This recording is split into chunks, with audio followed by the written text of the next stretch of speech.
এবার শুরু হলো সংরক্ষিত নারী আসনে বিএনপির দলীয় মনোনয়ন ফরম বিক্রি। শুক্রবার সকালে 11টায় ফরম বিতরণ করলেন জ্যেষ্ঠ যুগ্ম মহাসচিব রুহুল কবির রিজভী।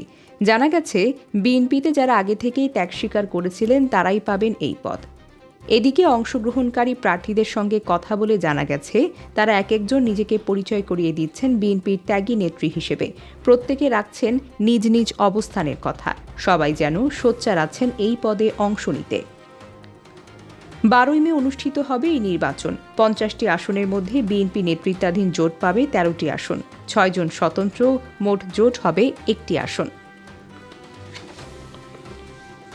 তবে শুধু সাধারণ প্রার্থী নয়, বিভিন্ন রাজনৈতিক দলে নেতাকর্মীদের স্ত্রী ও পুত্রবধূরাও যেন তাকিয়ে আছেন প্রধানমন্ত্রীর দিকে।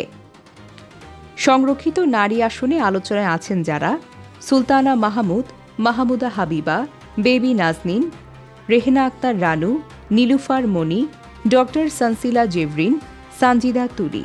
সাংস্কৃতিক অঙ্গন থেকে আলোচনায় আছেন যারা: কনক চাপা, বেবি নাজনীন এবং জুলাই আন্দোলনের আলোচিত মুখ সানজিদা রহমান সিথি। তবে রুহুল কবির রিজভী বলেন, সিদ্ধান্ত আপনাদের সকলকে মেনে নিতে হবে। এবার পদায়নের আলোচ্য বিষয় রাজপথের ত্যাগ আর আগামীর কর্মদক্ষতার সামনে রেখে। এক্ষেত্রে দলের প্রথমে অগ্রাধিকার পাবার সম্ভাবনা আছে মহিলা দলের সভাপতি আফরোজা আব্বাস, সাধারণ সম্পাদক সুলতানা আহমেদ এবং শিরিন সুলতানা। মিশন হল, এবারের সংসদ হবে আধুনিক ও শিক্ষা নির্ভর।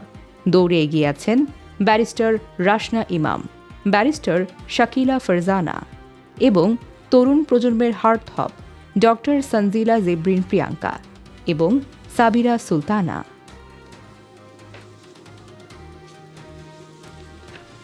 রয়েছে সবচেয়ে আবেগঘন নাম, মায়ের ডাকের সমন্বয়ক সানজিদা রহমান তুলি।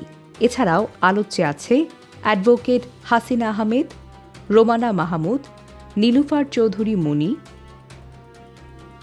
সৈয়দা আসিফ আশরাফি পাপিয়া, রেহেনা আক্তার রানু, নিপুণ রায় চৌধুরী ও বিলকিস আক্তার। ঘটছে এক তুমুল মেলবন্ধন। সবাই যেন রাজপথের ত্যাগী ও হেভিওয়েট নেত্রী। তবে এখন প্রশ্ন হল, শেষ পর্যন্ত কে হাসবে বিজয়ের শেষ হাসি?